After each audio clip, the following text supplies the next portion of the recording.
G'day guys, my name's Chris. Welcome back to the carport and welcome back to the iRide Taz channel.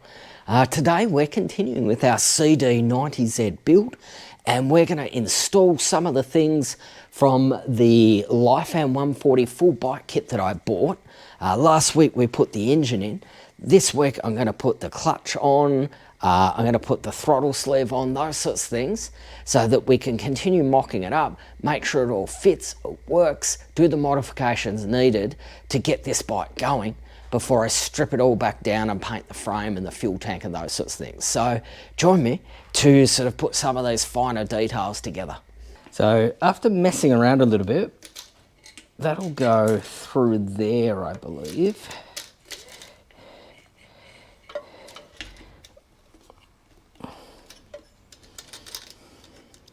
That will connect like so. That can clip in there. Yeah. And then we will go, yeah.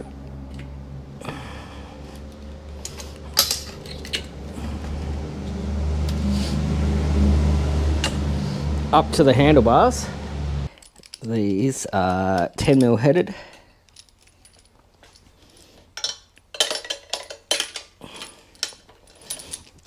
Wrap it through there.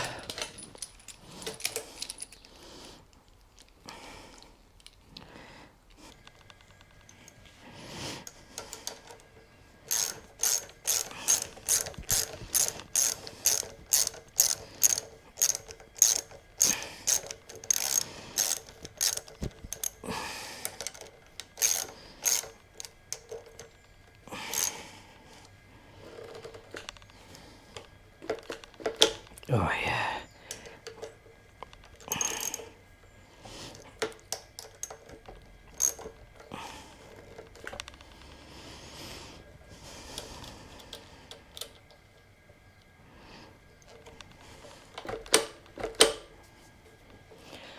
Right, I kid you not, that was the most difficult clutch install I've ever done on a bike.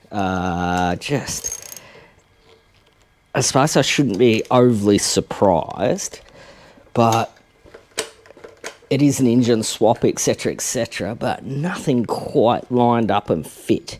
So, fingers crossed the rest of it doesn't quite go that badly. But it's on, and we have clutch engagement. Let's just go around the other side and finish it up. Just wind that right back. It barely fits, so we will need a little bit of clutch stretch, but there we go, we have clutch installed and clutch engagement after a lot of faffing about. I'm looking forward to a little bit of clutch stretch down the track. But it's in, it'll work, it'll engage. Yeah, that's great. Let's move on to the throttle. So we'll just slide that on there for the moment. I don't actually have a brake cable for it yet. It's coming, but we won't need it. Unscrew these screws, of course. We'll screw in there. This is the supplied brake cable. The supplied throttle cable. Like so.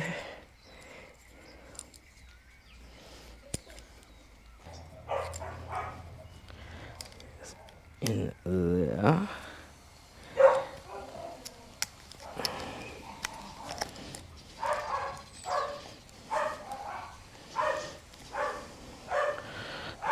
Must go there, like so.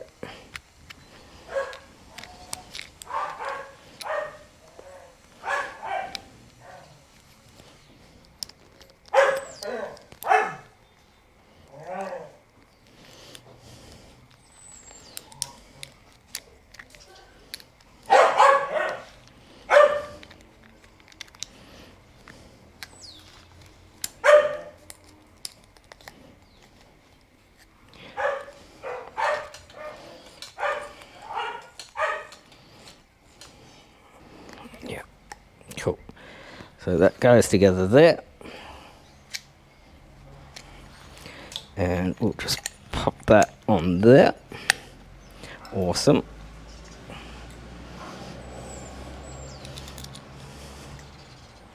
And a couple of Phillips heads. Tighten down to hold the assembly.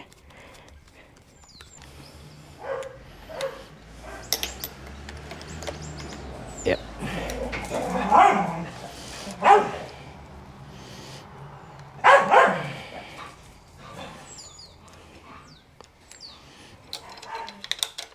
Go like so.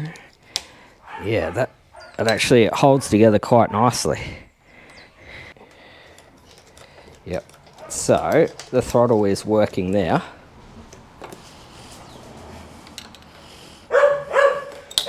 The brake will work from there.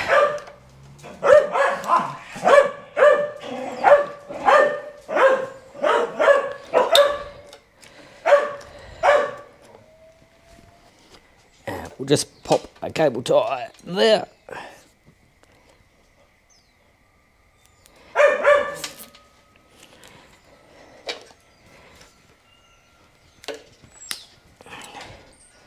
And the throttle is installed. We'll put the Carby on the back now. We'll just take this protective layer off.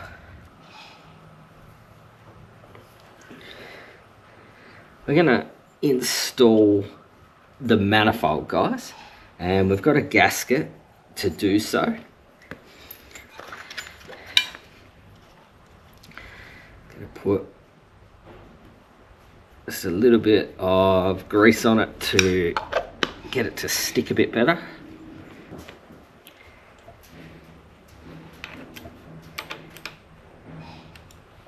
And an 8mm to tighten these down.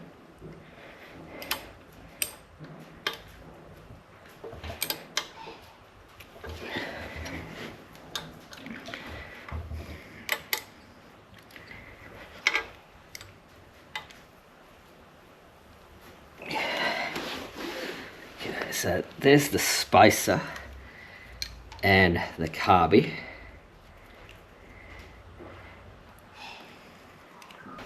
The spacer on the Carby on.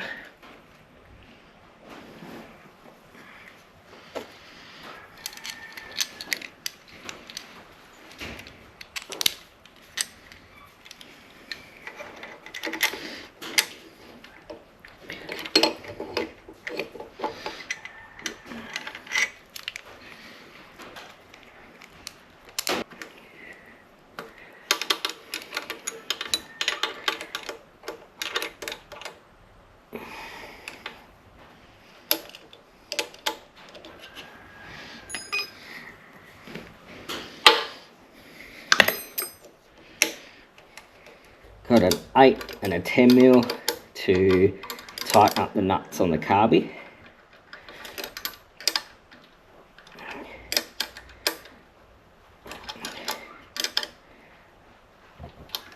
That's in there. And just a blade screwdriver to tighten up the air cleaner. Loosen it off a little bit to get it on. So a friend of mine reassured me that even though this air cleaner looks pretty dodgy, they work really well and last forever. So that gives me a little bit more confidence.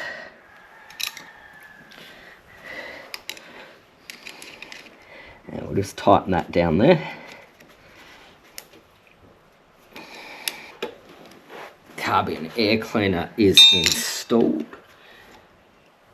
We'll just leave the fuel lines dangling for a moment and we'll just disconnect the cap.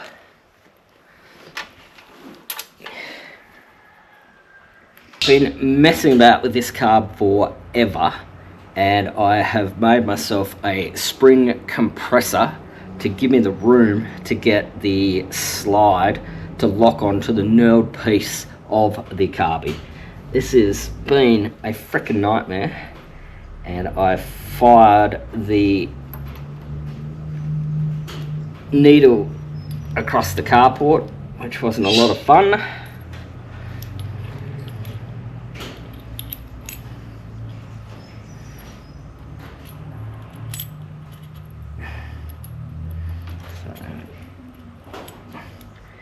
Lock that down there in the keyhole if we can.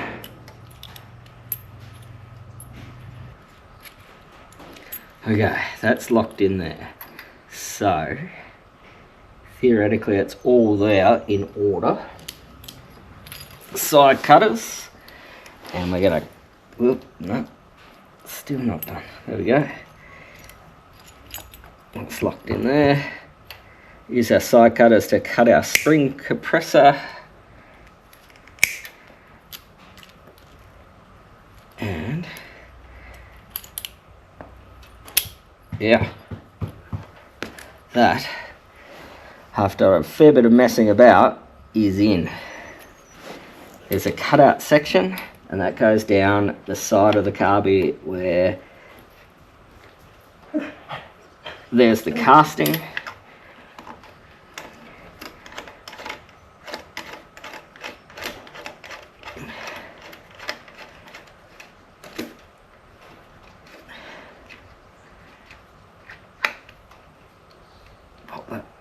There. Cable tie is about 3 meters too long, so I'm just gonna thread it through and sort of get it to run along the frame and the contours of the frame. So we're gonna put one in here.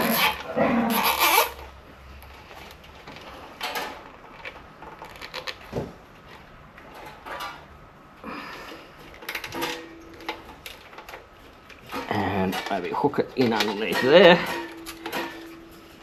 Tighten that one. Yeah.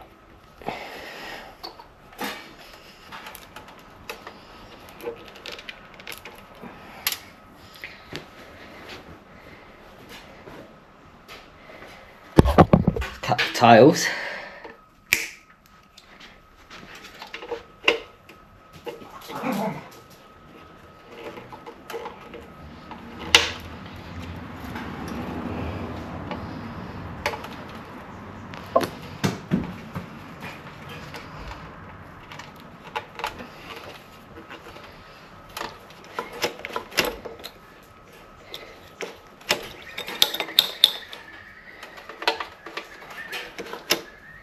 Just use an Allen key to tighten this down.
just to clean it up, because we got the throttle installed, just to clean it up, I ran it using some cable ties around the arc of the frame.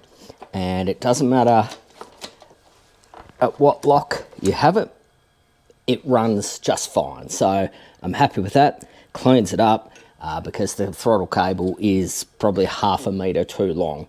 But that neatens it up, and I'm quite happy with that for the moment. We installed the kickstart. I just did that off camera because it's just simply putting the bolt on. That's in position. Our clutch is in position, and as I've been messing around with it, we've managed to get it to free up a little bit and stretch. So I've adjusted it and it works just fine. We took the side cover off and I fed the chain around.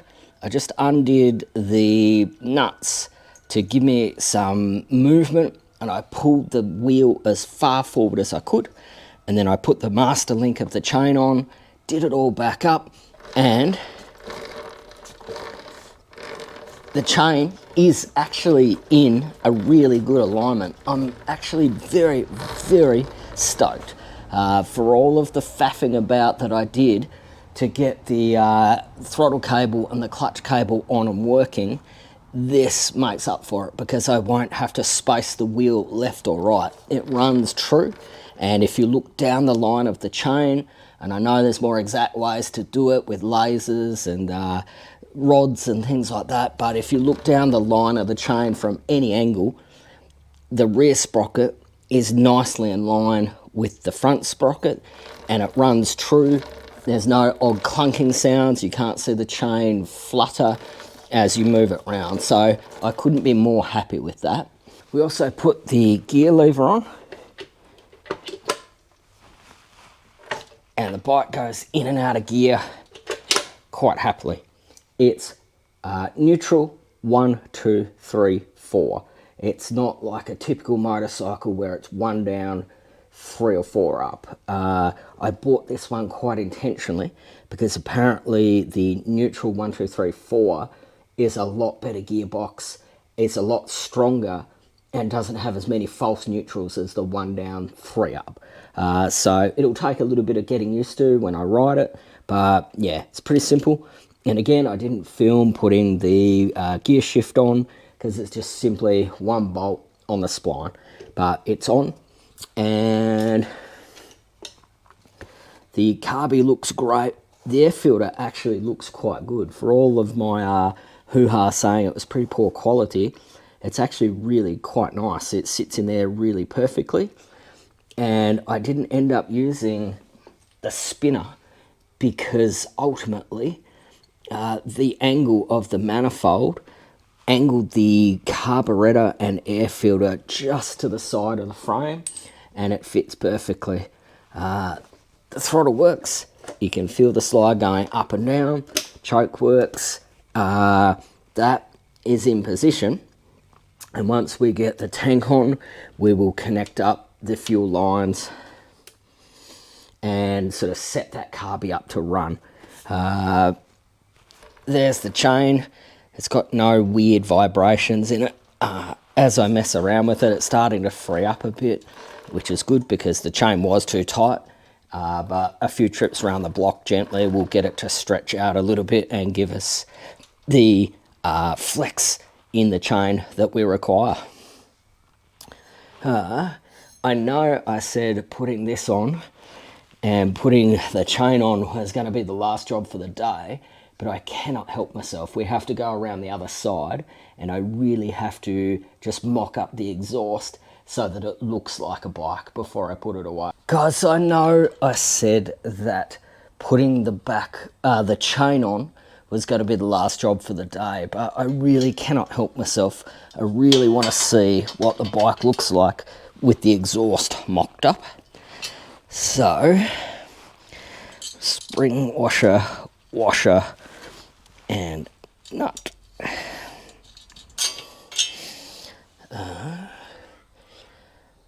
Probably position it there to start with. Just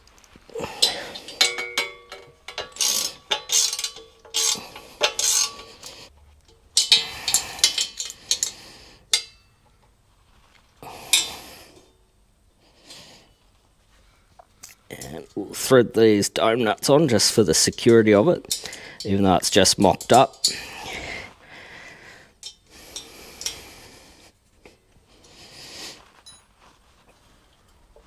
Yeah, that looks awesome. Of course, I will work out some mounting points. I'm not just going to leave the exhaust hanging from the engine. I just really badly wanted to see what it would look like. And just we'll install a grub screw.